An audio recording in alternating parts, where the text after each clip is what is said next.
할렐루야. 스가랴 9장 말씀, 하나님 오늘 주시는 이 말씀을 통해서 우리가 바른 믿음의 방향들을 잡고 하나님 나라의 소망을 가지고 살기를 주의 이름으로 축복합니다. 하나님 말씀은 항상 우리에게 소망이고 우리에게 희망을 줍니다. 그렇지만 인생이 세상을 향하고 있고 이 땅을 바라보고 있기 때문에 우리에게 그것이 진주로 보이지 않을 때가 많이 있습니다. 돼지에게 진주를 주지 말고 개에게 거룩한 것을 주지 마라 한 이유가 그 개나 돼지에게 진주가 보이지 않는다. 왜? 땅의 것만 바라보고 먹을 것만 바라보고 자기의 배만 불리려고 하면 하나님의 거룩한 것이 보이지 않는 그런 어리석음 가운데 빠질 수 있다라는 겁니다. 그러면 하나님의 진리가 어리석으냐? 그렇지 않습니다. 하나님의 말씀과 진리는 여전히 있습니다. 우리가 세상의 시각들을 가지고 있기 때문에 하나님의 뜻을 발견하지 못할 때가 많이 있다라는 겁니다. 우리는 날마다 기도해야 합니다. 하나님의 뜻과 하나님의 말씀을 깨달아 알 수 있도록 기도해야 합니다. 하나님의 말씀을 통해서 이 땅의 것들을 바라보는 것이 아니고 하나님 주신 지혜와 소망을 늘 볼 수 있는 저와 여러분 되기를 주의 이름으로 축원합니다. 9장 2절에 그 접경된 하맛에도 임하겠고 두로와 시도는 넓은 지혜가 있으니 그들에게도 임하리라 했습니다. 지혜가 있고 접경이 되어서 힘이 있는 나라도 다 거기에 뭐가 임하냐? 하나님의 심판이 임한다. 3절에 두로는 자기를 위하여 보장을 건축하며 은을 티끌같이 정금을 그리의 진흙같이 쌓았은즉 했습니다. 그들이 은금이 많고 그들의 권세가 많고 그들이 성벽을 단단하게 할지라도 하나님의 심판을 피해갈 수 없다. 4절에 주께서 그를 쫓아내시며 그의 바다 권세를 치시리니 그가 불에 삼키울지라 했습니다. 반드시 쫓겨나고 무너지고 불에 삼킴 된다. 반드시 심판을 당한다. 그래서 우리가 이 말씀을 통해서 볼 수 있는 것은 세상의 것들은 대단하고 완전한 것처럼 보이지만 이 세상의 것들은 결국은 언젠간 다 망하게 돼 있다는 겁니다. 지금 중국의 전 세계에서 가장 큰 샨샤댐이라는 댐을 건축해서 그 댐이 중국 전체의 거의 모든 3분의 1 정도 되는 물을 가둬두는 댐인데 그 댐은 뭐 완전한 댐이다. 뭐 그 댐이 있으면 중국의 완전한 물 해결이 된다라고 했지만 지금은 가장 위험한 건축물이 되어버린 그런 상황이 있습니다. 그래서 지금 어떻게 해야 될지 몰라가지고 지금 뚝방을 다이너마이트로 파괴하고 지금 수천만이 되는 사람들이 수재민이 되었는데 그 산사댐이 무너지면 4억 명 가까이가 수몰되어질 그런 위기에 처해 있습니다. 그러니까 인간이 세운 것들은 당장엔 보기 좋아 보이고 당장엔 위대해 보이지만 세상의 것들은 언젠가는 다 사라질 것들이고 멸망할 것들이라 하는 겁니다.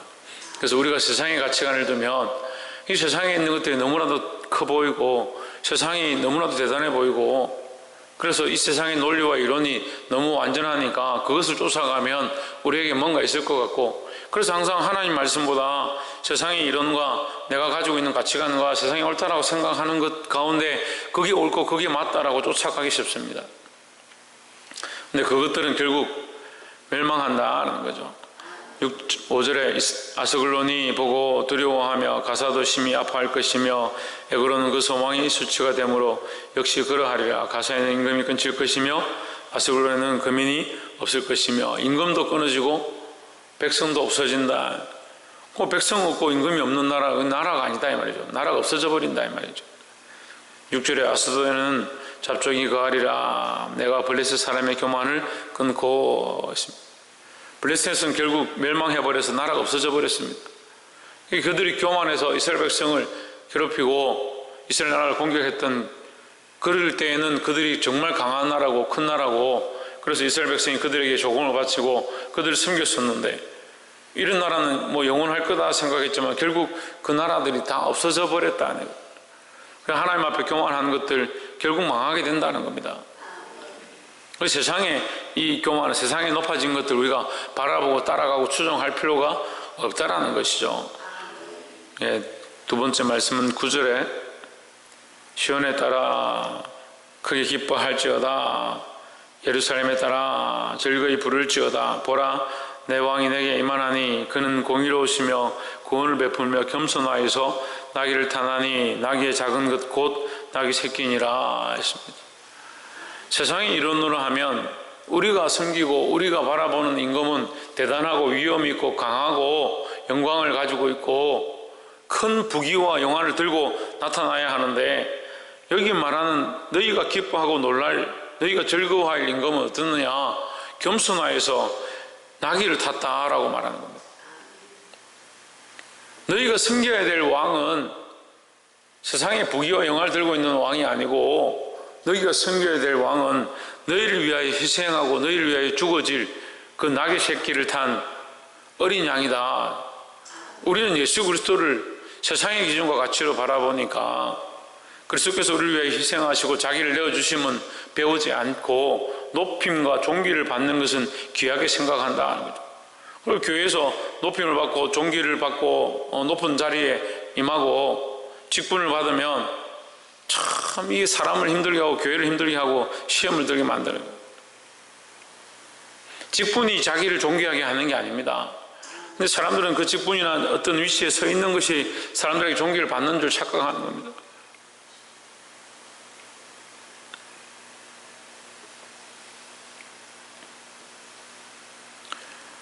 예수님의 모습은 어떻느냐? 내 왕이 내게 임하나니 그는 공의로우시며 구원을 베풀며 겸손하여서 하십니다. 겸손이다.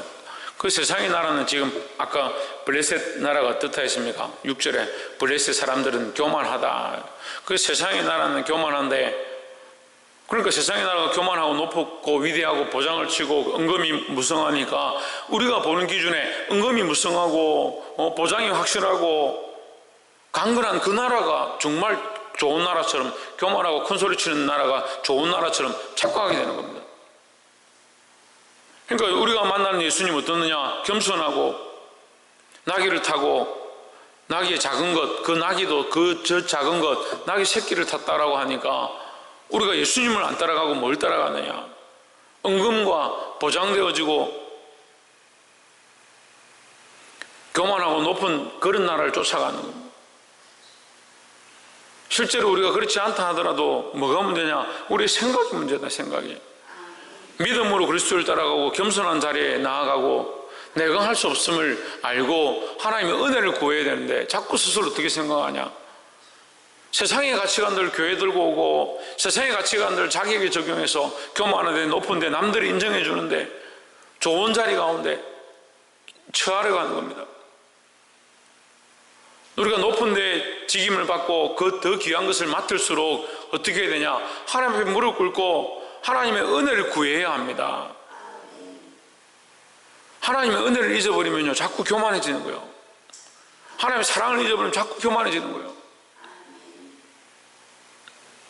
10절에 내가 에브라임의 병거와 예루살렘의 말을 끊겠고 전쟁하는 왕도 끊으리니 그가 이방에게 화평을 전할 것이요 그의 정권은 바다에서 바다까지 이르고 유브라데 강에서 땅끝까지 이르리라 했습니다. 지금 너에게 임하는 이 왕은 전쟁에서 권세와 능력으로 이기는 그런 왕이 아니다. 어떤 왕이냐? 화평을 맺는 왕이다. 화평을 맺는 왕이다. 예수 그리스도는 겸손해서 화평을 맺는 왕이다. 그런데 이 화평은 참 화평은 뭐냐? 그리스도와 화평한 게 아니라 그리스도를 통하여 하나님과 화평하는 겁니다. 우리가 왜 기도해야 되느냐? 예수 그리스도로 말미암아 내가 죄인임을 알고 그리스도의 사랑을 알고 그리스도의 섬김을 알고 하나님과 화평을 얻어가는 겁니다. 하나님의 화평을 세워가는 겁니다. 그리스도께서 그 화평을 위해서 우리에게 오셨는데 우리가 어디와 화평하고 있냐? 세상과 화평하고 세상과 짜가고 있으니까 그리스도의 화평이 눈에 보이지 않는 겁니다. 그냥 단순하게 봐도 세상이 크고 위대하고 강해 보이니까 거기와 화평한 게 좋고 그리스도를 통해서 하나님과 화평하고 그 겸손을 배우는 것은 싫은 겁니다.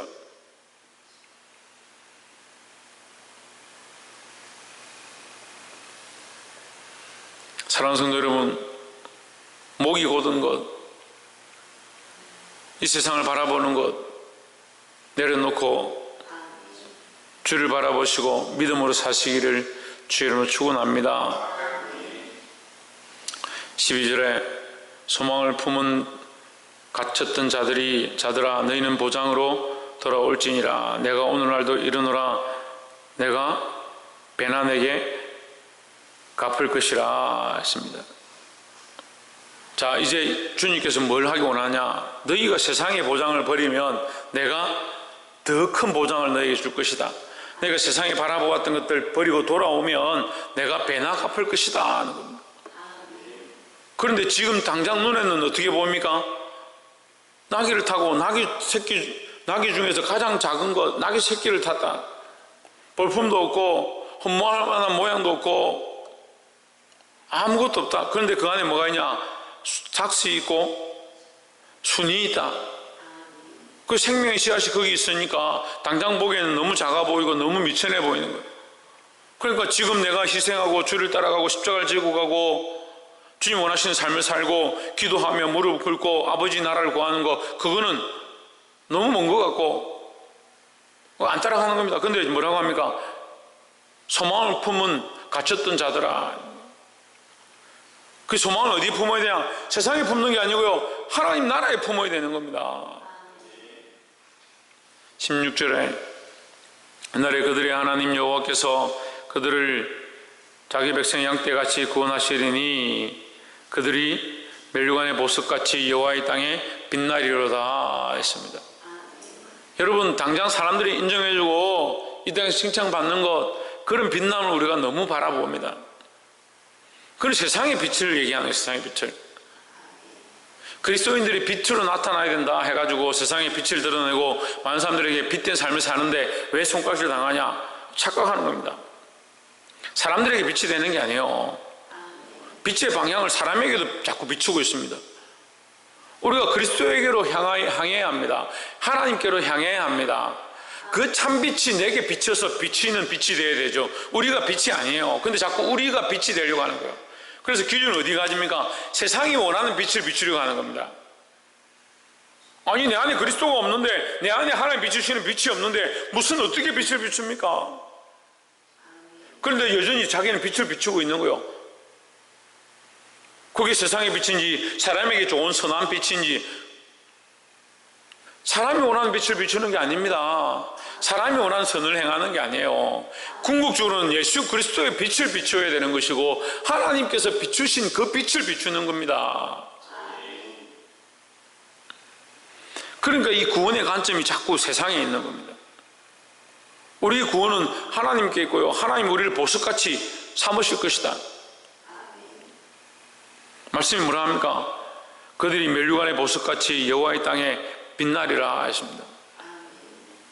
하나님의 땅에서 멸류관의 보석같이,